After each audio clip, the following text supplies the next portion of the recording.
Hey, it is Lieutenant Skip here with Earn My Badge. Thanks for joining me once again for another video. And today we are going to talk about what happens when you get rejected, when you get passed over by a police department that you applied for. So the first thing that's going to happen is it's going to suck. Let's be honest. It is going to be a kick in the ass and you are going to be saying, what the fuck just happened?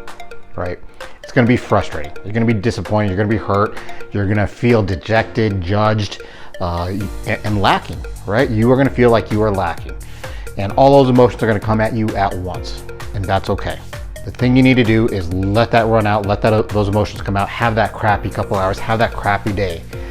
And then you got to start reeling yourself in. This happens to people and they still get hired.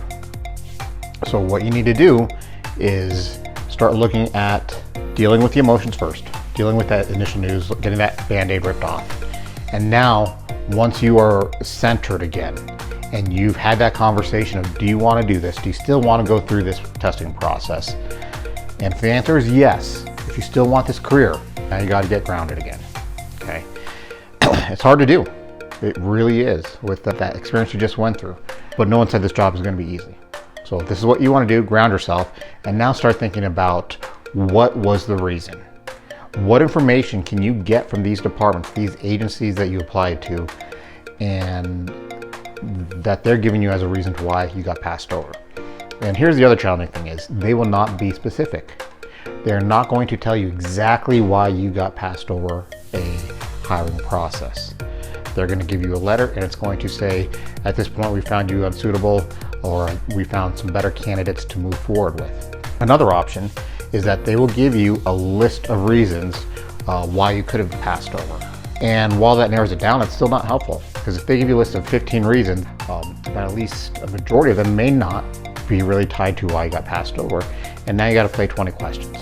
So what I did with people that I worked with who got applied to my department, got passed over, we would sit down and say, okay, where do you think you had some challenges in your background investigation, meeting with that background investigator or that polygraph test? Where do you think there's some issues? What are some of the challenges you faced? Where do you think that you didn't perform as well? And then we can start to narrow it down and take a look at what we can drill down on as maybe the reason why. Again, we will never know for sure, but now we're in a better position. If we can get a good, educated guess as to what area you may have got passed over, now we can address that. And that's the next step, is addressing that red flag. And it may be something that will take a year or two to have enough time or to be able to address it properly. But that's something you have to be willing to do, because if not, that issue may come up over and over and over again. And then each time you apply to a different department, you're going to get the same results.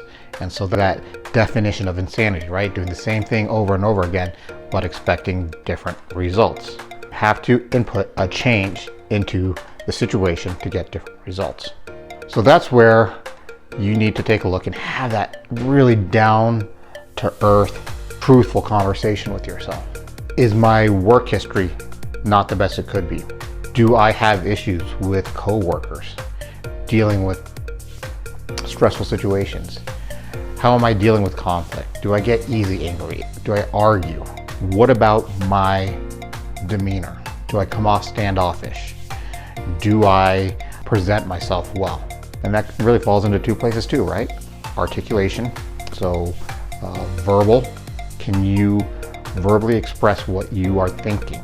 Can you convey that message? The written portion, how is your writing? A lot of times we see people who struggle in the written skills category, or the writing skills. And that, it's something that you really need. If that is something that affects you, drill down, double down on it.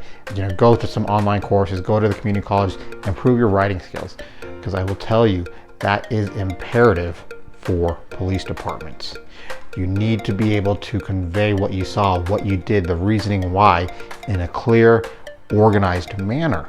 Not only for your supervisors, for the command of your department, but then also for the city attorneys, the DAs. That is how they are going to keep their case together and be able to prosecute cases successfully. So all these components come into play as two reasons why you may have got passed over. So it's up to you. Do you want this job bad enough?